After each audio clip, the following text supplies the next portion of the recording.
Bien-aimés frères et sœurs, vous connaîtrez la vérité et la vérité vous affranchira. Ça, c'est pas moi qui le dis, c'est la Bible qui le dit. Mais moi, je vous dis mieux. Vous connaîtrez la vérité historique, notamment celle de vos ancêtres kémites, et vous aurez une vision globale de ce que c'est que la vraie souveraineté politique. J'ajoute, vous reviendrez à la spiritualité africaine ancestrale et vous comprendrez les enjeux de l'indépendance économique. Et pour terminer, vous accepterez votre identité culturelle kémite et vous obtiendrez deux choses. La première, c'est la paix. La seconde, c'est le développement, à une condition. L'unité de toute l'Afrique noire, l'unité de tous les Noirs du monde entier. Otep à tous, bienvenue sur la chaîne des panafricanistes, par essence, par conviction et par excellence. Celle des citoyens kémites par nécessité et obligation de combat. Nous sommes une chaîne qui n'est guidée que par nos ancêtres et rien que par les ancêtres qui appartiennent à l'égrégore du monde noir. Par conséquent, nous ne croyons en aucun Dieu venu d'étrangers. Toutefois, cette vidéo n'est aucunement destinée à inciter à la haine ou à la violence, car nous menons un combat qui est d'abord et avant tout spirituel, intellectuel et démocratique. Ensuite, il est politique, géopolitique et géostratégique contre l'impérialisme, le colonialisme, le néocolonialisme et l'endocolonat, qui sont tous qualifiés de crimes contre l'humanité. Nous menons ce combat sur la base du principe fondamental que nous avons hérité de nos ancêtres kémites, qui est celui de la Mahat, c'est-à-dire solidarité, vérité et justice. Vous êtes donc en droit de connaître la vérité et nous avons l'obligation de vous dire la vérité, rien que la vérité, afin que justice soit rendue au continent africain. Et ça, c'est notre modeste contribution dans cette noble lutte en faveur de la souveraineté, la dignité, la solidarité et l'unité africaine. Ça, c'est ce que nous appelons le panafricanisme. Bien-aimés frères et sœurs, pourquoi l'OTAN a été créée? L'organisation du traité de l'Atlantique Nord. Pourquoi il a été créé? En fait, l'OTAN a été créé pour un objectif commun, la protection commune des pays de l'Europe de l'Ouest et les États-Unis. Pour la protection de ces pays-là face aux pays ou au bloc de l'Est de l'ex-URSS. Donc l'OTAN, en fait, ce n'est pas une institution qui est là à faire des guerres. C'est une institution défensive. C'est-à-dire que quand un pays de l'OTAN est attaqué, comme le stipule l'article 5 du traité de l'Atlantique Nord, eh bien, c'est tous les pays de l'OTAN qui interviennent pour répondre à cette menace, pour répondre à cette attaque, pour riposter contre la menace. Mais ce que nous constatons aujourd'hui, c'est que l'OTAN n'est plus une organisation défensive, mais c'est plutôt une organisation offensive. Elle n'est pas en position de défense, mais en position d'offense. C'est elle qui attaque. Et elle attaque des pays qui, en réalité, n'ont pas grand-chose à voir avec sa sécurité. Des pays qui ne menacent pas réellement sa sécurité. On peut prendre quelques exemples. Est-ce qu'un pays comme la Libye est une menace pour la sécurité ou avait été une menace pour la sécurité des pays de l'OTAN? Pour la France, par exemple, pour les États-Unis, pour l'Angleterre. Est-ce que Kadhafi, de son vivant, voulait attaquer les États-Unis? Est-ce qu'il était une menace? De même pour l'Irak. Est-ce que l'Irak a été une menace pour les États-Unis? On a vu, quand George Bush II va en guerre en Irak, et on a utilisé un prétexte fallacieux, qu'il fabriquait des armes chimiques, et ce qui, à la fin, s'est avéré un mensonge, un gros et grossier mensonge. Voyez, vous avez la Chine, vous avez la Russie. C'est vrai, la Russie est allée en Ukraine. La Russie est en conflit avec l'Ukraine pour des raisons que nous connaissons tous et je ne veux pas revenir là-dessus parce que je me suis déjà exprimé là-dessus.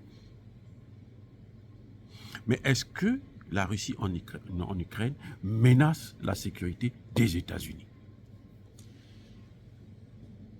Vous allez me dire que l'Ukraine, c'est en Europe.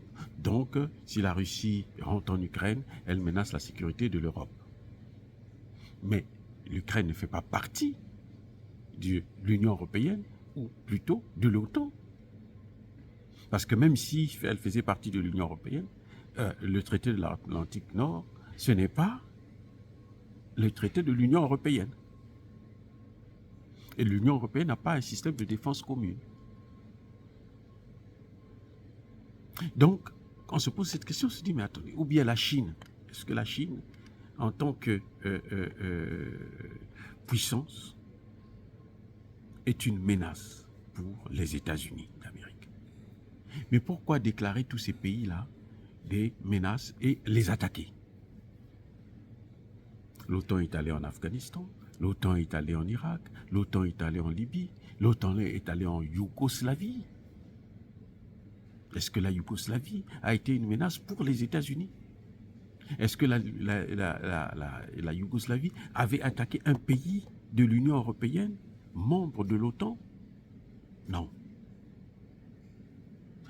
C'est-à-dire que, en réalité, quand on essaie de voir les choses, l'OTAN a été créée pour faire face à la menace de l'ex-URSS. Mais lorsque cette puissance se disloque, s'auto-détruit, s'auto-disparaît, s'auto-balkanise, en principe, l'OTAN aussi devrait disparaître. Eh oui, puisque la menace principale, sa menace, la menace en tant que telle, eh ben, elle n'est plus. Et c'était c'était seulement l'ex-URSS qui pouvait faire face à l'OTAN. Tous les pays que l'OTAN est allé attaquer, comme la Yougoslavie, la Libye, la Somalie, l'Afghanistan et autres, ce ne sont pas des pays qui peuvent faire la guerre, même contre un seul pays de l'OTAN. L'OTAN n'a même pas besoin d'intervenir dans son ensemble. Il suffit qu'on donne en soutien le pays en question et puis le problème est réglé. La vraie menace, c'était celle qui venait de l'ex-URSS. Parce que là, c'était une puissance à la fois nucléaire et puis militaire avérée. Donc, on voit très bien que l'OTAN n'est plus une organisation ou n'a pas été créée pour être une organisation de paix, mais une organisation de déstabilisation, de destruction, notamment des puissances faibles. Parce que l'OTAN n'a jamais attaqué, par exemple, la Russie directement. L'OTAN n'a jamais attaqué la Chine. Même quand ils vont à Taïwan, ils menacent. C'est eux qui vont menacer la Chine, puisque Taïwan fait partie de la Chine. C'est reconnu même par les pays de l'OTAN. Donc ce sont eux qui menacent la paix dans d'autres pays. Lorsque l'OTAN s'élargit vers les pays de l'Est, alors que la convention, les accords que Gorbatchev a eus avec Bush, c'était que l'OTAN ne devait pas s'élargir vers des pays de l'ex-URSS. L'OTAN devait se limiter à l'Ouest. Mais la première des choses que les Américains ont fait, c'était d'élargir l'OTAN vers les pays de l'Est. Donc, c'est plutôt l'OTAN qui est une menace. Ce n'est pas les autres qui sont une menace. Vous voyez, c'est-à-dire que on joue avec nous, on se moque de nous. Parce que quand vous regardez très bien, la menace ne vient pas des pays que les pays de l'OTAN indexent. C'est comme aujourd'hui, il y a le terrorisme dans le Sahel. Je ne parle pas du fait que ce terrorisme-là, c'est les pays de l'OTAN qui l'ont créé en détruisant la Libye et puis en déversant tous les terroristes vers le Sahel et le golfe du Guinée. On met ça d'abord de côté. On regarde seulement le fait qu'il y a le terrorisme dans le Sahel. En quoi le terrorisme au Mali, au Burkina Faso, au Niger, ou la rébellion au Tchad. Écoutez bien, la rébellion, c'est les Tchadiens qui se battent pour le pouvoir. En quoi c'est une menace pour les pays de l'OTAN? En quoi, dites-moi? Les choses se passent à plus de 8000 kilomètres des pays membres de l'OTAN. Plus de 10 000, plus de 8000, 10 000 kilomètres. En quoi ça peut être une menace pour ces pays? Aucune. Aucune. Mais pourquoi ils interviennent au Mali, ils interviennent au Burkina Faso, ils interviennent au Tchad, ils interviennent au Cameroun, ils interviennent au Centrafrique. C'est-à-dire qu'ils veulent occuper le monde. Et c'est ça le vrai problème que nous avons avec cette institution qu'on appelle l'OTAN. Ce n'est pas une organisation de paix, mais c'est une organisation de déstabilisation, une organisation d'insécurité. Et c'est une organisation de domination et d'ingérence dans les affaires intérieures d'un État, ce qui est contraire à la charte de l'Organisation des Nations Unies. Dire cela, c'est inciter à la haine ou à la violence? Non. Ya ba colère veille, je le répète encore. Ya malem. Entre-temps, soyez bénis par le Dieu des Kémites.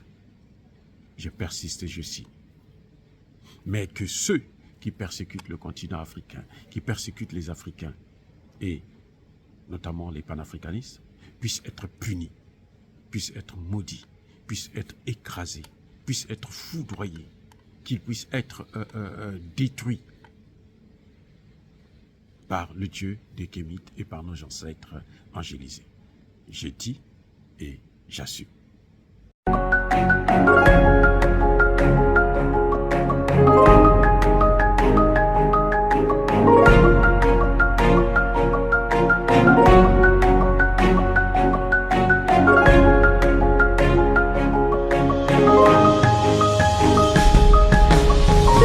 Eux, ils marchent par la foi et non par la vue.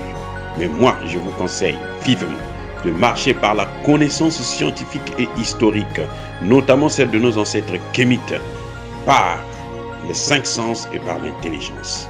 Abou Abia.